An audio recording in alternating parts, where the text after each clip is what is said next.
What's up, guys? Welcome to Daily Dose of Reddit. This is your host, Zach, and today's subreddit is r/EntitledParents. This story's called, I just saw a lady get tasered for trying to snatch a woman's face mask to give to her child. I argued with my husband about whether or not to post this because I'm pretty sure this will make the local news, and I didn't want to burn this account just yet. But he won rock, paper, scissors, so here we are. Prepare yourself, this story has layers, like an onion or a parfait. We were at the dreaded big box store picking up potting soil because we are going to DIY ourselves through the isolation. Things aren't crazy here yet, but there is a 2 per customer limit on a majority of items. I assume this means everything, so we're getting 2 bags each of a few different types of soil. My husband is loading the last of 8 bags on our cart when I hear her. I know it's a Karen just by the level of unnecessary outrage in her voice. Are you kidding me?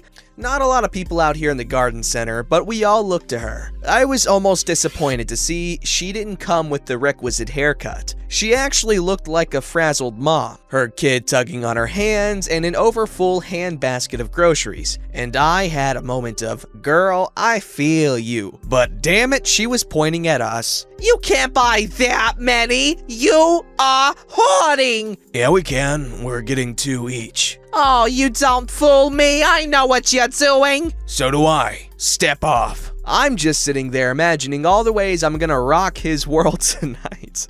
Well, Karen huffed at that, spun around, and yanked her kid back inside to go complain to the employee working the register nearby. Now, we already paid for our items. The employee had come out and scanned the bags earlier, and he could easily see our cart from inside. So, being finished, we pushed the cart out of the garden center into the parking lot. And then the automatic doors open behind us, and I hear, "Now they're stealing!" Just great. We load the soil in our car and turn around to bring the cart back and look at plants. By the time we get back, Karen has given up on trying to convince the employee we're the Bonnie and Clyde of dirt and is now trying to negotiate skipping somebody in line. She has a child, do you see? And her handbasket, well, it's just so full and heavy. Could she please just scooch right on in here real quick and it'll just be an extra second, she swears. The woman Karen is trying to skip is young, maybe college age, and wearing a face mask. Not a medical mask, but the stretchy kind you'd wear while riding a motorcycle or when you're skiing. My husband has just informed me it's a neck gaiter. The mask is black and has like scary wolf teeth on it that honestly made the girl look like somebody you should not mess with, even though she was wearing a Gap t-shirt and flip-flops. Mask girl is just shaking her head no, and that's all I got as we dropped off the cart. I browse, pick up a couple plants, and we head inside to wait in line. Now, it's showtime. Karen and Mask Girl are near the register, facing off. No pun intended. From the looks of it, Mask Girl finished her purchase and Karen stopped her before she could leave. I don't know if she grabbed her or anything, but Karen was still holding her full handbasket, so she hadn't checked out yet. Well, she hadn't paid for her groceries yet, because clearly this woman had checked out. But you don't even need it now, you're leaving. My son could get sick because he won't give it to him and he needs it.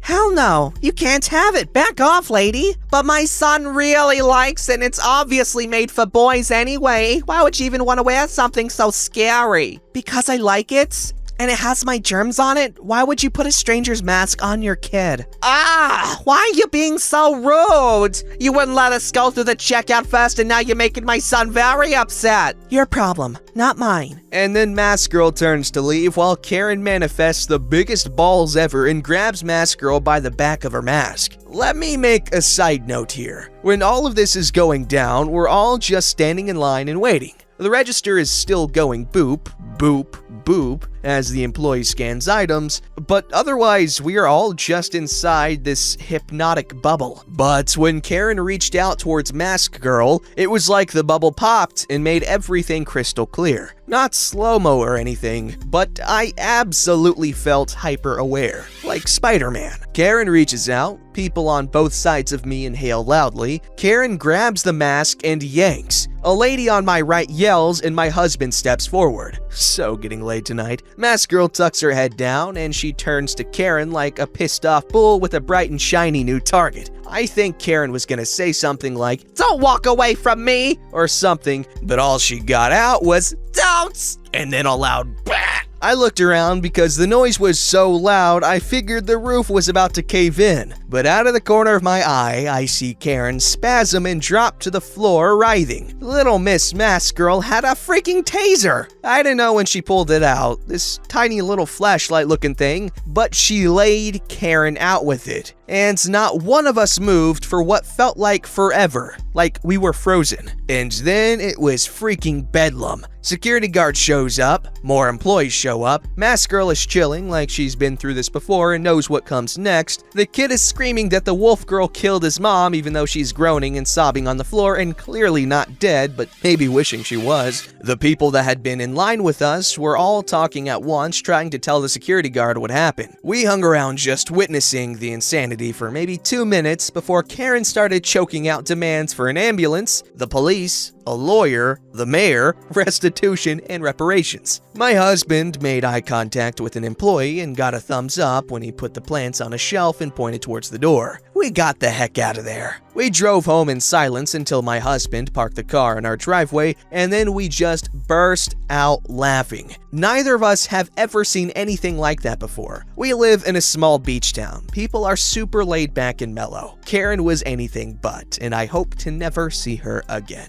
This story's called Entitled Aunt Tries to Snatch Necklace from 2-year-old Niece's Neck, Gets Shut Down and Told to Never Come Back to the House. This is my first time posting here, and it's probably gonna get buried. English isn't my first language, I'm using English. This is kind of long. Oops! And if somebody could write an appropriate TLDR, I'll write it in. Sorry, but I couldn't think of it. Okay. This happened to my mom and me a long time ago, although I don't remember anything as I was very young. Before getting to the main story, I'd like to give some backstory on my aunt. Here's the cast. Entitled Aunts, cousin, my mom, dad, and, well, me. Entitled Aunt was the only sister of 7 brothers, so you can imagine how spoiled she was. She'd purposefully make her parents buy her jewelry and other expensive items which they couldn't afford, and keep a family of 10 afloat. In short, she got everything she wanted, and being an only sister and daughter, had the sole attention and love of her parents and brothers. My dad especially really loved his sister, and to be honest, didn't care for my mom at all. He was also the favorite brother of Entitled Aunt. Entitled Aunt was married to a guy who couldn't exactly afford her lavish spending, and she relied on my dad for everything she wanted. The moment my mom was married into the family, arranged marriage because that's how things work over here, Entitled Aunt got very jealous, mainly because of the fact that until then, she was the apple of his eye. And since my dad landed a pretty good job solely due to his hard work and built his own house, not to mention took in his mother and his mentally handicapped younger brother, because no one else could be bothered to look after them, she could easily leech off of him. She would torture my mother for any reason she could find. She wouldn't let dad buy anything for mom. She would make mom do all the work in the whole household, including hers, and even though she didn't stay at the house, she'd bring her laundry from her own house so mom could wash it. When mom was heavily pregnant with me and obviously wasn't supposed to do any tenuous work, she'd still force her to do everything, including heavy lifting. Mom eventually left to her own home a month before her due date and got the rest she deserved, being taken care of by my sweet grandma. After I was born, mom got a job as a teacher. It was her lifelong dream, and even though she had to pay money to go to school for it, again, it's a government job and this is how it is for everyone here, my mom definitely wasn't cheating and was qualified for said job. Mom, having no other way, decided to ask dad for the money required, which she was ready to give until Entitled Aunt storms in and shuts it down. Eventually, mom had to borrow money from her sister and land the job.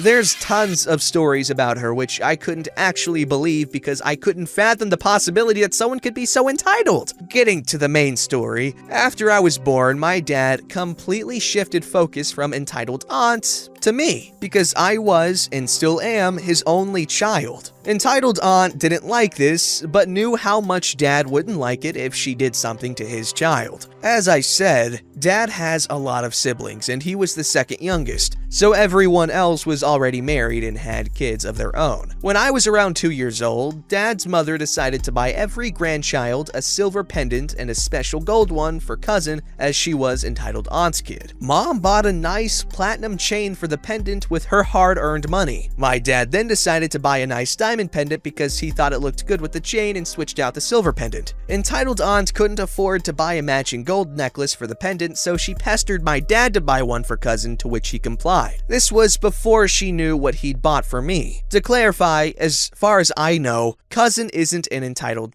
bimbo and I like her a lot. A few days later, she comes over with cousin. I was in the cradle, and since we'd just come back from a wedding, I was still wearing the necklace. Entitled Aunt sees this and belittles Mom, thinking it was fake, and brags about how cousin got a lovely gold pendant and matching chain. Mom didn't say anything and went on with her work. Dad came home and tells Entitled Aunt about the necklace during random chit-chat. Entitled Aunt then asks Dad to give her the necklace for cousin. Dad says no and reminds her that she just bought cousin a gold chain. Entitled Aunt loses her crap. I think she just wasn't used to hearing no from Dad. She starts screaming about how her angel deserved it more and that Dad should give it to cousin as they didn't have as much money as we did. Dad firmly said no and tells her how even if he wanted to, he couldn't, as the chain was bought by my mom. Entitled Aunt tries to snatch the necklace from my neck, which promptly made me cry, which apparently annoyed her even more. Mom swats her hand away, livid at the fact that she was not only stealing, but hurting her child in the process. To which she had a whole meltdown, bawling about how Dad didn't care for her or cousin at all, and all his attention went to me.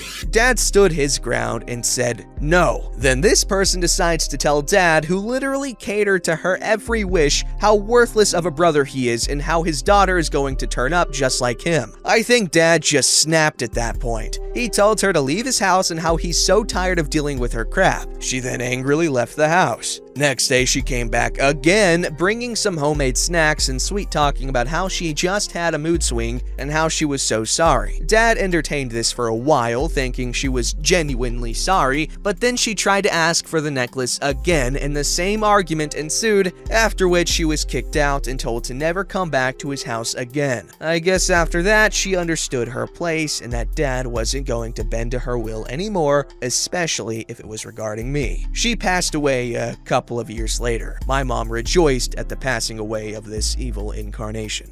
This story's called, "What do you mean my kids don't get free ice cream?" Here's a fun little story from my days working in fast food. The company I worked for had a pretty nice policy. Kids' meals came with toys, but the kids could exchange the unopened toy for a kid-sized ice cream cone. These cones only cost 89 cents, and we got to reuse the toy in another kid's meal bag, so basically it evened out.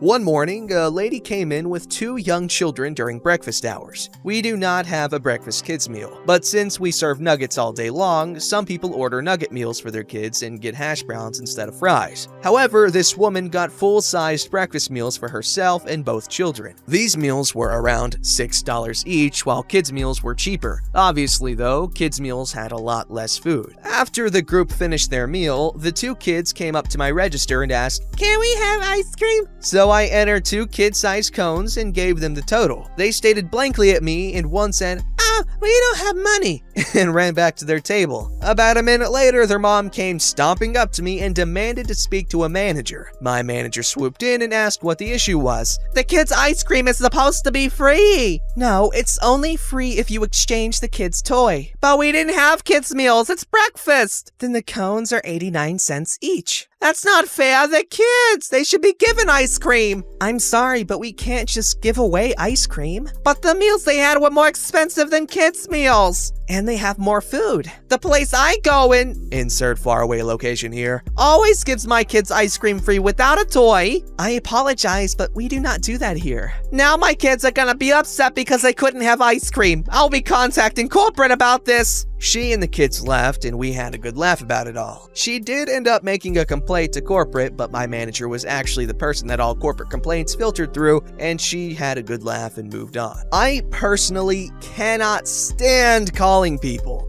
Personally, I'm probably owed $200 to $300 in like refunds, but I honestly just cannot be bothered to pick up the phone and call these customer service lines and deal with the freaking navigation and figure out who the hell to call, because usually the issues that I have cannot be handled by the first person I call. It's just incredibly frustrating, and I can't call people. I literally cannot. Even if it will literally give me money back, I can't. So my question is, how do people call corporate over not getting freaking $1.78 worth of ice cream?